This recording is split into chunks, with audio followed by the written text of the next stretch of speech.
हरे कृष्णा, राधे राधे। तो कल आपने सुनी माघ मास के 7वें अध्याय की कहानी। तो अब शुरू करते हैं माघ मास के 8वें अध्याय की कथा। यमदूत कहने लगा कि तुमने बड़ी सुंदर वार्ता पूछी है। यद्यपि मैं पराधीन हूँ, फिर भी तुम्हारे स्नेहवश अपनी बुद्धि के अनुसार बतलाता हूँ। जो प्राणी काया, वाचा और मनसा से कभी दूसरों को दुख नहीं देते, वे यमलोक में नहीं जाते।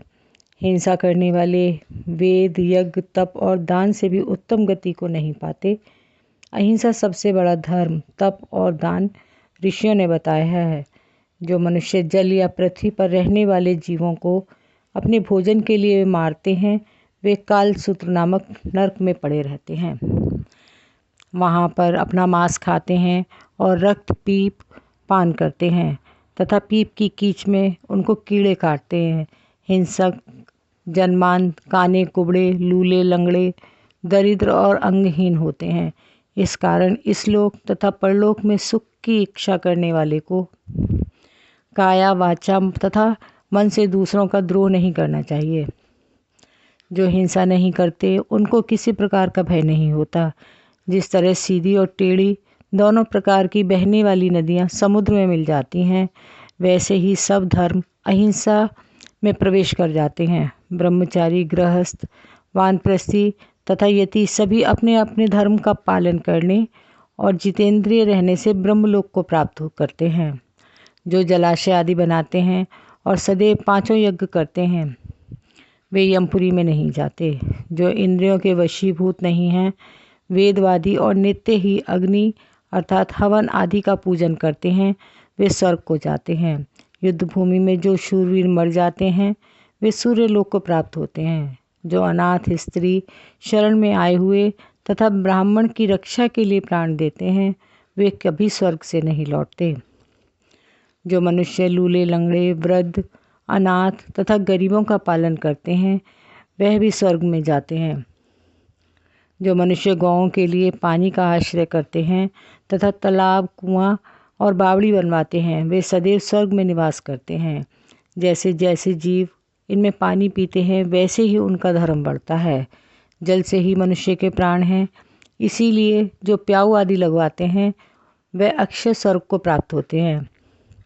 बड़े बड़े यज्ञ भी वह फल नहीं देते जो अधिक छाया वाले वृक्ष मार्ग में लगाने से देते हैं। जो मनुष्य वृक्ष रोपण करता है, वह सदैव दानी और यज्ञ करने वाला होता है। जो अच्छे फल और अच्छी छाया वाले मार्ग के वृक्षों को काटता है, वह नरकगामी होता है। तुलसी का पौधा लगाने वाला सब पापों से छूट जाता है। जिस घर में तुलसी वन है, वह घर तीर्थ के समान है तथा उस घर में कभी यमदूत नहीं आते। तुलसी की सुगंध से पितरों का चित्त आनंदित हो जाता है और वे विमान में बैठकर विष्णु लोक को जाते हैं। नर्मदा नदी का दर्शन, गंगा का स्नान और तुलसी दल का स्पर्श, यह सब बराबर बराबर फल देने वाले हैं। हर एक द्वादशी को ब्रह्मा भी तुलसी जी का पूजन करते हैं। रत्न, सोना, फूल तथा मोती की माला के दान का इतने पुण्य नहीं जितना कि तुलसी की माला के दान का है। जो फल आम के 1000 और पीपल के 100 वृक्षों को लगाने से होता है, वह तुलसी के एक पौधे के लगाने से होता है। पुष्कर आदि तीर्थ, गंगा आदि नदी, वासुदेव आदि देवता सब ही तुलसी में वास करते हैं। जो 1 बार, 2 बार या 3 बार रेवा नदी से उत्पन्न शिव मूर्ति की पूजा करता है तथा स्फुटित रत्न के पत्थर से आप निकले हुए तीर्थ में पर्वत या वन में रखी हुई शिव की मूर्ति की पूजा करता है और सदैव ओम नमः शिवाय का जाप करता है, यमलोक की कथा भी नहीं सुनता, प्रसंग, शत्रुता, अभिमान से शिव पूजा के समान पापों को नष्ट करने वाला तथा कीर्ति देने वाला 3 लोक में और कोई काम नहीं है। जो शिवालय स्थापित करते हैं, वे शिवलोक में जाते हैं। ब्रह्मा, विष्णु तथा शिव का मंदिर बनाकर मनुष्य वैकुंठ वासी हो जाता है। जो भगवान की पूजा के लिए फूलों का बाग लगाते हैं, वे धन्य हैं।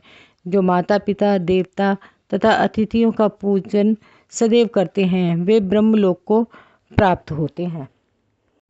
तो ये था माघ मास के 8वें अध्याय का महात्म्य।